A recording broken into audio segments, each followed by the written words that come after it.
बच्चों, आज के इस वीडियो में आपका बहुत बहुत स्वागत है। मैं व्याकरण की पुनरावृत्ति करा रही हूँ आपको। और व्याकरण की पुनरावृत्ति में आज का जो विषय है, उपविषय कहना चाहिए, वो है व्याकरण में संज्ञा।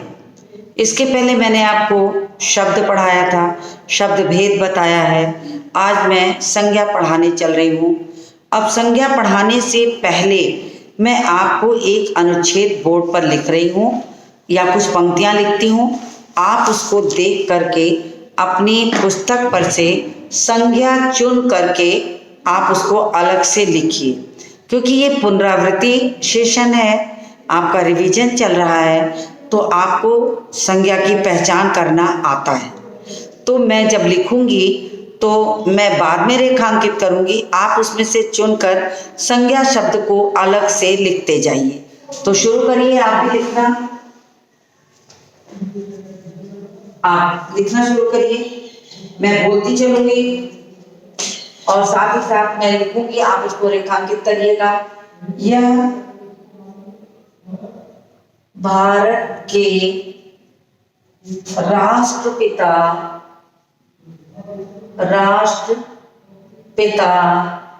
यह भारत के राष्ट्रपिता महात्मा गांधी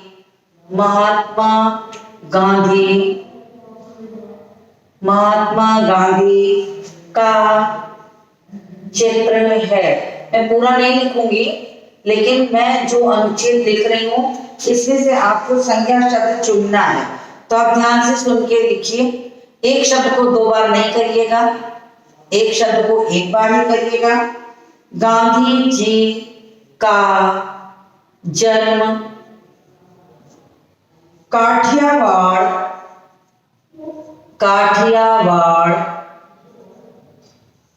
गांधी जी का जन्म काठियावाड़ के पोरबंदर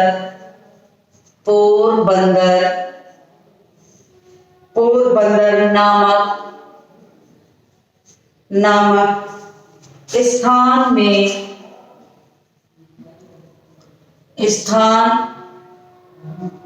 में हुआ था। इनके पिता श्री करमचंद गांधी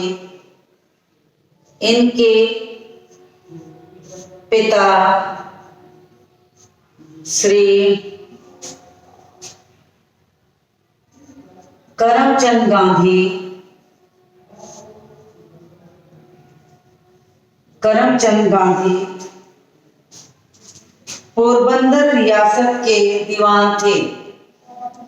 पोरबंदर रियासत के दीवान थे। मैं अंडरलाइन नहीं करूंगी, आप इसका एक विकार है, इसको अंडरलाइन करके मुझे बताएंगे। इनकी माता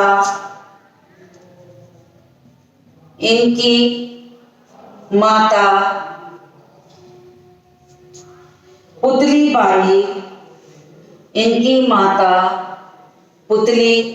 बाई,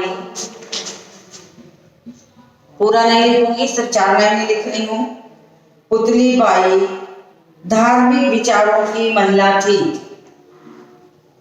धार्मिक विचारों की महिला थी। गांधी जी सत्य, अहिंसा और मानवता के पुजारी थे। गांधी जी सत्य, अहिंसा और मानवता के पुजारी थे। ये अनुच्छेद मैंने आपके सामने लिखा। अब इस अनुच्छेद में से आपको एक होमवर्क है कि आप इस अनुच्छेद को स्क्रीनशॉट ले लीजिए। मैं किनारे हट रही हूं, और स्क्रीनशॉट लेने के बाद आप इसमें से जितने भी संज्ञा शब्द हैं उन शब्दों को आप अच्छी तरह से अंडरलाइन करिए चुनिए और फिर एक जगह लिख के बताइए। फिर मैं जब आपको संज्ञा के भेद पढ़ा दूंगी तब आप मुझे इसमें से उन भेदों की भी पहचान करके बताएंगे। तो ये आपका एक तरीके से ये कहना चाहिए कि पुनरावृत्ति कराने के पहले आपका ये मैंने अनुच्छेद जो लिखा इसमें से अंडरलाइन करना होगा। और आपको, जबकि इसमें बहुत सारे हैं, अगर मैं अभी करूं तो मैं 5 मिनट रुक जाती हूं, आप कर लीजिए और करने के बाद देखिए कि आपने सही किया है कि नहीं। मैं भी इससे रेखांकित कर देती हूँ क्योंकि बहुत सारे बच्चे नहीं कर पाएंगे तो वो छोड़ देंगे, करेंगे ही नहीं, तो बेहतर होगा कि मैं रेखांकित कर दूं। तो अंडरलाइन करिए, भारत महात्मा गांधी चित्र। गांधी को दोबारा नहीं लगा रहे हैं क्योंकि यहाँ पर एक बार जो लगा दिए उसको दोबारा नहीं लगाएंगे। फिर पोरबंदर, फिर करमचंद गांधी, पोरबंदर को भी दोबारा नहीं लगाएंगे। तो दीवान, माता पिता, पुतलीबाई, महिला, फिर गांधी को भी दोबारा नहीं लगा रहे हैं, सत्य, अहिंसा, मानवता। तो देखिए इतने शब्द मैंने लगा दिए, आप इसको काउंट कर लीजिए। तो 1 2 3 4 5 6 7 8 9 10 11 12 शब्द मैंने लगाए, जबकि मैंने दोबारा वाले शब्द को रिपीट नहीं किया है। तो इतने शब्द मैंने इस पे रेखांकित किए हैं। आप भी अपनी कॉपी में इसको रेखांकित कर लीजिए और फिर जब रेखांकित करके रखिएगा, मैं संज्ञा के भेद पढ़ाऊंगी तो उस समय आप इसको मुझे करके बताइएगा कि या ऑनलाइन कक्षा में बताइएगा कि आपने कौन कौन से भेद इसमें देखे। तो अब संज्ञा की परिभाषा की बात आती है। तो इतने शब्दों को लगाने से देखिए आपको समझ में आ जाएगा कि संज्ञा क्या है, किसे कहते हैं संज्ञा। तो संज्ञा की परिभाषा क्या है? किसी वस्तु, किसी स्थान, व्यक्ति के नाम को हम संज्ञा कहते हैं। तो आपको ये परिभाषा कक्षा 3 से ही बताई जाती है कि व्यक्ति, वस्तु, स्थान, स्थिति और गुण के नाम को हम संज्ञा कहते हैं। तो आप परिभाषा भी लिखिए, साथ साथ संज्ञा की परिभाषा लिखिए, फिर मैं इसको रब करूंगी। संज्ञा की परिभाषा, संज्ञा की परिभाषा तो किसी व्यक्ति, वस्तु, स्थान,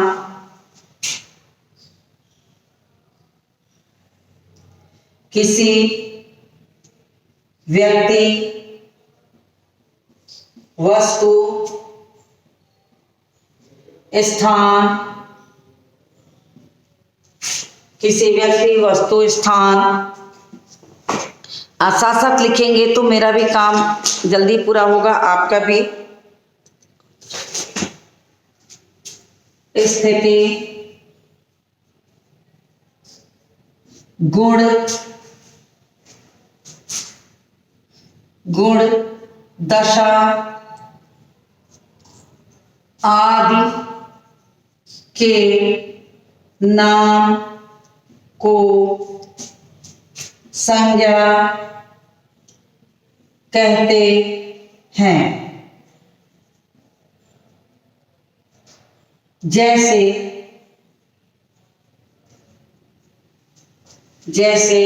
अब इसमें आप व्यक्ति का, वस्तु का, स्थान का नाम भी लिख देंगे तो उदाहरण अपने में पूरा माना जाता है। तो व्यक्ति के नाम में आप किसी भी का नाम लिख सकते हैं कि जैसे ऊपर में मैं आपको बता दूं, जैसे भारत हो गया, जैसे भारत, महात्मा गांधी, महात्मा गांधी, पुतलीबाई, पुतलीबाई, तो किसी व्यक्ति, वस्तु, स्थान और उसके बाद पोरबंदर, पोरबंदर,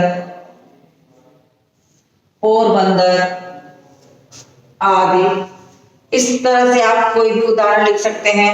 नहीं कुछ लिखते हैं तो साधारण भाषा में यदि देखा जाए तो आप परिभाषा को सरल रूप में याद करना चाहते हैं तो सिर्फ इतना ही कहिए कि किसी व्यक्ति, वस्तु, स्थान के नाम को संज्ञा कहते हैं। व्यक्ति, वस्तु, स्थान के नाम को संज्ञा कहते हैं, बस इतना याद कर लीजिए और साथ में उदाहरण दे दीजिए। रामचरितमानस, वाराणसी, टेबल, मेज, कुर्सी, पेड़, कुछ भी लिख सकते हैं। तो एक साधारण भाषा में यदि इसकी परिभाषा याद करानी हो तो हम आपको ऐसे ही याद कराएंगे कि आप बस ऐसे ही करिए कि किसी व्यक्ति, वस्तु, स्थान के नाम को संज्ञा कहते हैं। तो ये आपकी परिभाषा हो गई। और आपको मैंने जो अनुच्छेद लिखा है उसमें से ही मैंने कुछ उदाहरण दिए हैं और आपको ये उदाहरण आसान लगा, सामने था तो मैंने कहा इसमें से लिख देते हैं और आप इसके अतिरिक्त भी उदाहरण जो है लिख सकते हैं। अब यहाँ पर यदि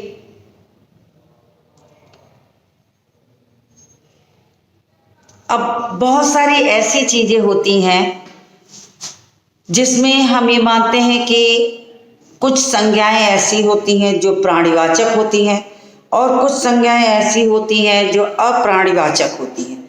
कुछ संज्ञाएं ऐसी होती हैं जिन्हें गिनी जा सकती हैं, कुछ संज्ञाएं ऐसी होती हैं जिन्हें गिनी नहीं जा सकती। तो किसी को हम कहते हैं प्राणीवाचक संज्ञा और अप्राणीवाचक संज्ञा। तो जैसे हम प्राणीवाचक संज्ञा की बात करें तो मुझे लगता है कि आपको इससे नीचे लिखेंगे तो नहीं दिखाई देगा, इसलिए मुझे ये रब करना पड़ेगा। तो आप इसका स्क्रीनशॉट लेना चाहते हैं तो ले लीजिए। फिर मैं आपको संज्ञा के मुख्य भेद पढ़ाने के पहले मैं आपको कुछ जरूरी बातें बता रही हूँ। तो आपने इसका स्क्रीनशॉट ले लिया होगा, तो मैं इसको रब करती हूँ।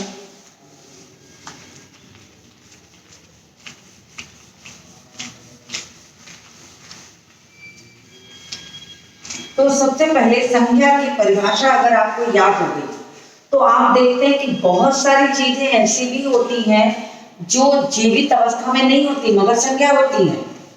तो उसी आधार पे हम संज्ञा को अलग करते हैं कि संज्ञा को कितनी तरह के रूप में हम अलग कर सकते हैं। तो बहुत सारी संज्ञा होती है जिन्हें हम गिन सकते हैं, जिन्हें नहीं गिन सकते। तो ऐसी चीजों से हम संज्ञा के जो नाम होते हैं अलग अलग नामों से उसकी पहचान कर लेते हैं। तो जिसको हम कहते हैं प्राणीवाचक संज्ञा, अप्राणीवाचक संज्ञा, गणनीय संज्ञा, अगणनीय संज्ञा। तो ये आपको मैं थोड़ा सा समझा दूं क्योंकि आप कक्षा 6 के विद्यार्थी हैं तो थोड़ा बहुत आपको ये जानना चाहिए, इसलिए इसकी चर्चा मैं कर दे रही हूँ। मुख्य भेदों के पहले को निम्नलिखित आधार पर संज्ञा को पहचाना जा सकता है। तो संज्ञा को पहचानने का आधार हम कर देते हैं इसको। संज्ञा को पहचानने का आधार। तो मैं किस आधार पर आप संज्ञा पहचानेंगे वो बताने चल रही हूँ। तो संज्ञा प्राणीवाचक और अप्राणीवाचक दोनों होती है। तो संज्ञा जो होती है वो क्या होती है? प्राणीवाचक यानी जीवित चीजें, प्राणीवाचक और अप्राणीवाचक।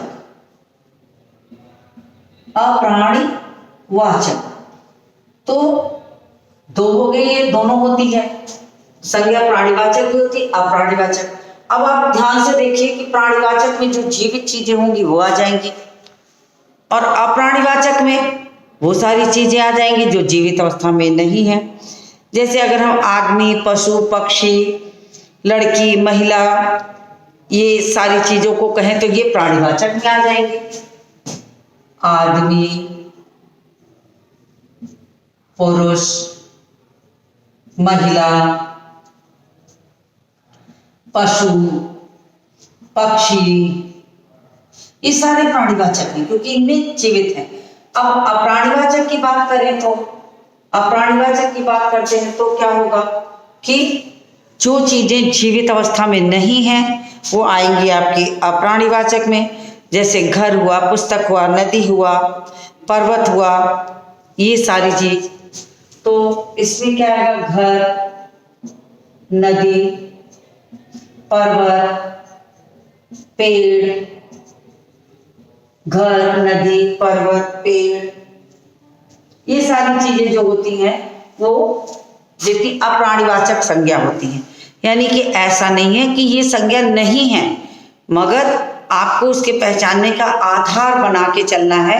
तो आधार के लिए कि जीवित चीजें भी आपकी संज्ञा में आएंगी और बिना जीवित वाली भी आएंगी, तो प्राणीवाचक संज्ञा और अप्राणीवाचक संज्ञा होती है। फिर एक और आधार होता है कि कौन सी संज्ञाओं को हम गिन सकते हैं और कौन सी संज्ञाओं को नहीं गिन सकते। तो एक को हम कहते हैं, गिन सकने वाली संज्ञाओं को हम कहते हैं गणनीय संज्ञा, और न गिनने वाली संज्ञाओं को कहते हैं अगणनीय संज्ञा। तो फिर इसके बाद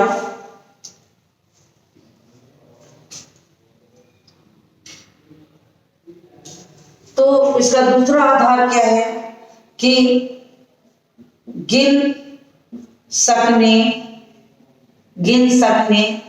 वाली संज्ञा को हम गणनीय मतलब ये होता है गिनना, गणना मतलब गिनती, गणनीय संज्ञा कहते हैं। जैसे पेंसिल है, कॉपी है, किताब है, तो ये सारी चीजें हम गिन सकते हैं। पुस्तक है, पेन है, पुस्तक है, पेड़ है, ये सब गणनीय संज्ञा में आ जाता है। अब जिनको नहीं गिन सकते, जिन संज्ञाओं को नहीं गिन सकते, उन्हें अगणनीय संज्ञा कहते हैं। अब ये हो गया जो गिनी नहीं जा सकती वो अगणनीय संज्ञा है। तो वायु, पानी, दूध, वायु, पानी, दूध, ये सब संज्ञा है, मगर आप इसे गिन नहीं सकते। इसलिए कभी भी आपसे पूछा जाए कि गणनीय और अगणनीय संज्ञा का क्या अंतर है, तो आप उसे इस तरह से स्पष्ट करेंगे कि जो गिनी जा सकेगी वो गणनीय संज्ञा होती है, जो गिनी नहीं जा सकती उन्हें हम अगणनीय संज्ञा के रूप में जानते हैं। उदाहरण मैंने लिख दिया है, तो आपने ये भी जान लिया।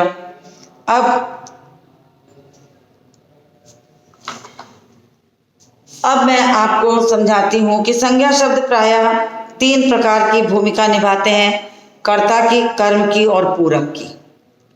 कि संज्ञा शब्द कहीं कहीं कर्ता की जगह पर होता है, कहीं कहीं कर्म की जगह पर भी संज्ञा होती है।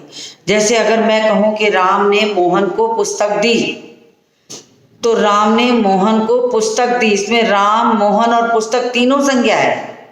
लेकिन राम जो है कर्ता की जगह पर है और मोहन जो है वो कर्म की जगह पर है और पुस्तक पूरक की जगह पर है। तो 3 तरह से यदि हम देखा जाए तो इसको पहचानते हैं कि संज्ञा प्रायः 3 तरह की भूमिका निभाती है। तो मैं इसे मिटाना चाहूंगी, रब करना चाहूंगी कि आप इसको भी एक तरीके से जानते रहिए। गणनीय संज्ञा, अगणनीय संज्ञा, ये रिवीजन के दौरान मैं आपको समझा रही हूँ, तो आपको इतना आना चाहिए। आप इसका स्क्रीनशॉट लीजिए, मैं किनारे हो गई हूँ, तो उम्मीद है आपने इसका स्क्रीनशॉट ले लिया होगा। मैं इसको रब करती हूँ। अब आपको मैं बता दूं कि संज्ञा 3 प्रकार से प्रयोग होती है। कर्ता के स्थान पर प्रयोग होती है, कर्म के स्थान पर प्रयोग होती है और पूरक स्थान पर भी संज्ञा होती है। मैंने अभी एक उदाहरण आपको दिया। कर्ता को हम 3 स्थान पर पूरा करते हैं। संज्ञा का प्रयोग तीन प्रकार से करते हैं, तीन प्रकार से करते हैं। कैसे करते हैं? कर्ता की जगह करते हैं, कर्ता के स्थान पे करते हैं। दूसरा क्या करते हैं? कर्म के स्थान पर करते हैं। और तीसरा पूरक स्थान पर। अब देखिए, अगर मैं यहां पर एक वाक्य लिखूं तो आप उससे अच्छी तरह से इसको समझ लेंगे कि राम ने मोहन को पुस्तक दी। अब ये सेंटेंस जो मैंने वाक्य लिखा है, इसमें आपको मैंने तीनों चीज दिखाने की कोशिश की है कि तीनों जगह पर संज्ञा का प्रयोग कर रहे हैं। इसमें राम, मोहन और पुस्तक तीनों संज्ञा है। ये भी संज्ञा है, ये भी संज्ञा है, ये भी संज्ञा है, लेकिन तीनों का स्थान अलग है संज्ञा का।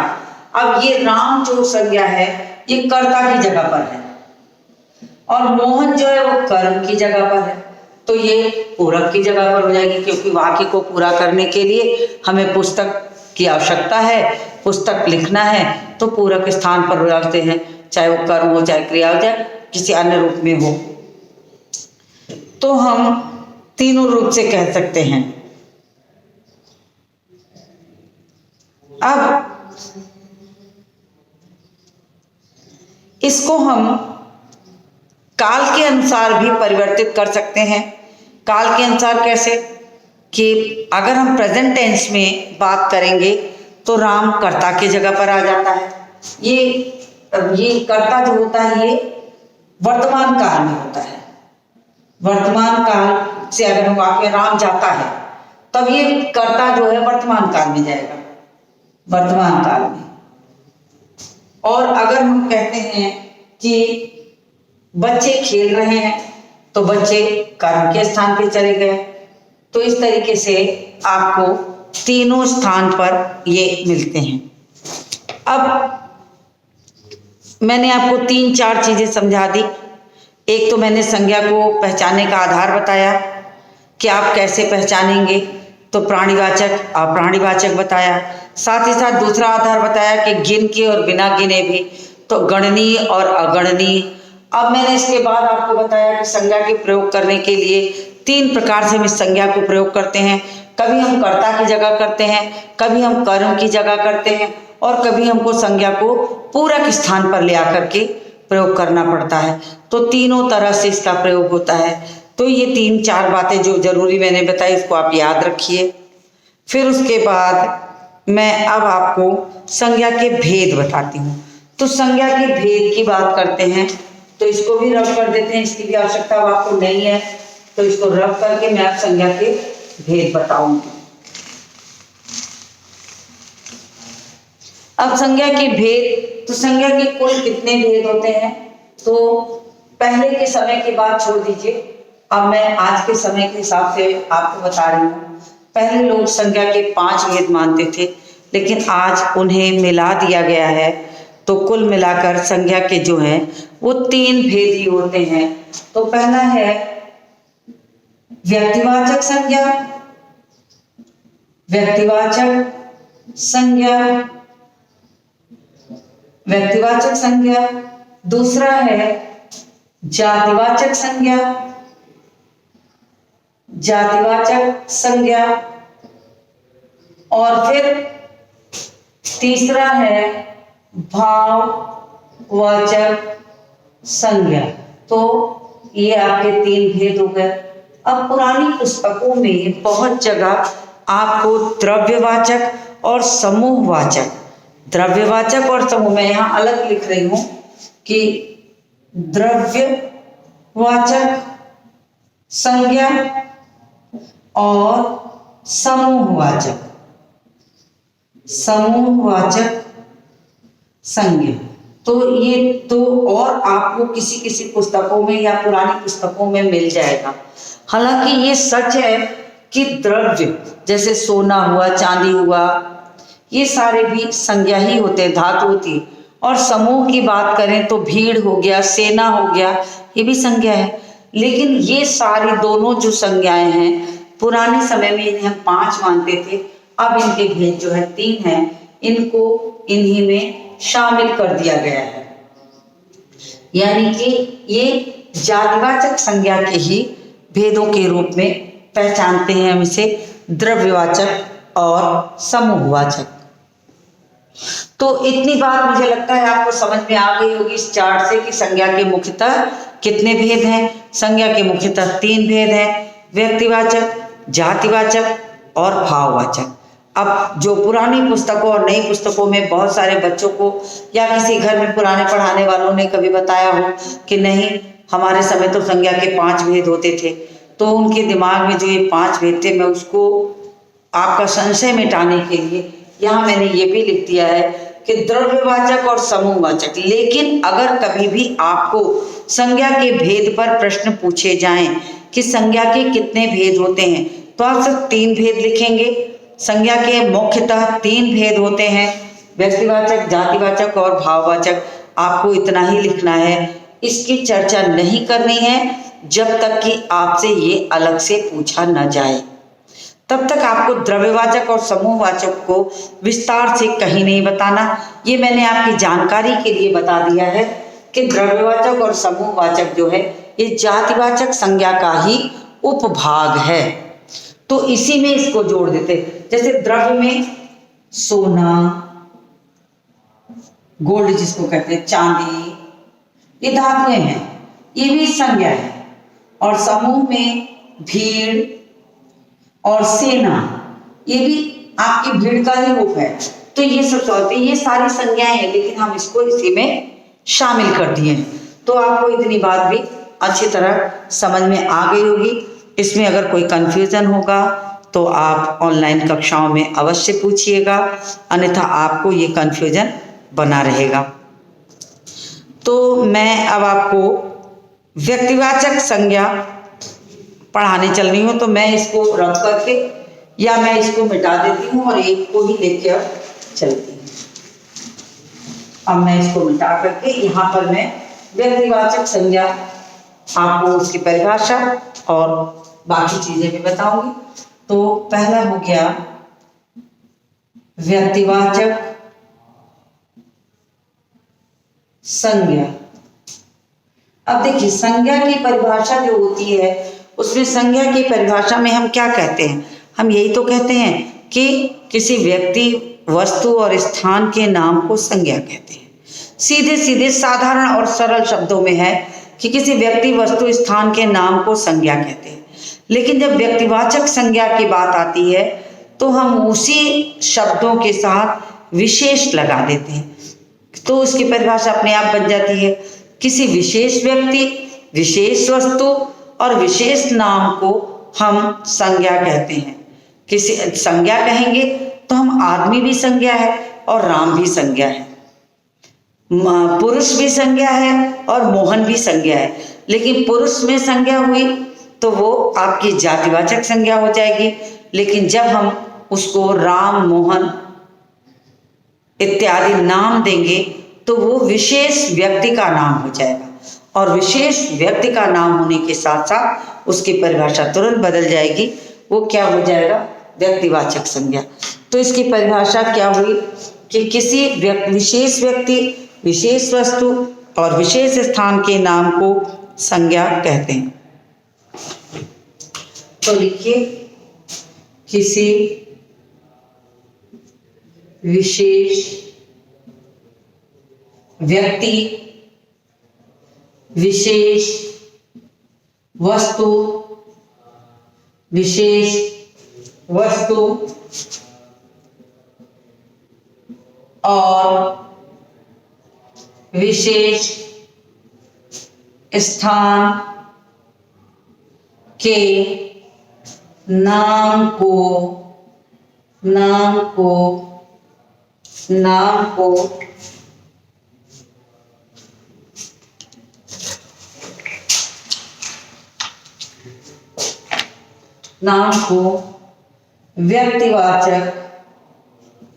व्यक्तिवाचक संज्ञा कहते हैं। तो ये इसकी परिभाषा हो गई। अब उदाहरण की बात करते हैं तो आप उदाहरण लिख सकते हैं। इसके उदाहरण भी मैं आपको समझा देती हूँ। थोड़ा सा मैं लिख के फिर इस वीडियो को ही रोकूंगी। तो व्यक्ति के नाम में आप लिख दीजिए सुरेश, मोहन, कमल और फिर वाराणसी, आगरा इत्यादि आदि। तो इतनी चीजें मैंने आपको समझाई है। तो आज के इस वीडियो को यहीं समाप्त करूंगी और इसी हिस्से को पुनरावृत्ति कराते हुए मैं अपने अगले वीडियो में आपसे मिलूंगी। तो आप लगातार मेरे साथ बने रहिए, तभी आपको चीज़ें समझ में आएंगी। अन्यथा इसका जो लिंक है यहाँ का वो अधूरा रह जाएगा और आप समझ नहीं पाएंगे। तो आज के इस वीडियो को यहीं समाप्त करती हूँ और मिलती हूँ आपसे अगले वीडियो में।